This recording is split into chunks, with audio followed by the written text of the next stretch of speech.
How do you tell a funny story? Can we skip that one? It's not my forte. Okay, I can tell you the first thing you shouldn't do, and that is to ask, how can I make it funny?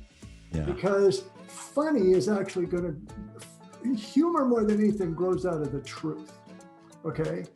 And then what you want to do is take whatever the truth of the situation was, and on occasion, say something that inflates it slightly or that surprises a bit.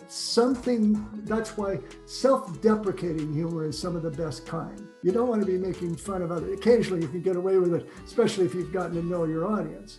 But there was a moment, now I don't know if it was rollicking laughter, but there was a moment in telling the story about Will that we started with. Yes. And I said, I got to the meeting I was going to have with him a half hour earlier. It was a phone call. I was waiting a half hour, which was stupid because I was just getting nervous. But I figured I was okay because I had my script, I had my notes, and I had my Xanax. Okay, so I've learned, I learned these from Darren LaCroix, who's a world champion speaker who's really good at humor. But one of the principles is there's a rule of three. You say two things that are expected, and then you do something to turn it. But I had to think, okay, I wanted to convey my nervousness, but how could I convey it in a way that isn't necessarily exactly true, but inflates the idea of my nervousness?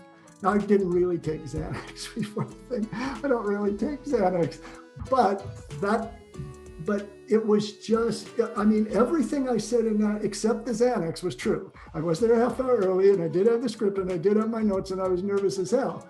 But I thought, well, what can I add to just convey that? And because it was sort of unexpected, that's what I think made it whatever humor I got out of that. Hey, thanks for watching these Golden Nuggets. And as a reward, I got another big fat Golden Nugget just for you. I wrote this book for you to help you get your act together online so you can grow your business better. You're searching, you want to learn. This is a great book. Grab the book, grow your business. Amazing, right?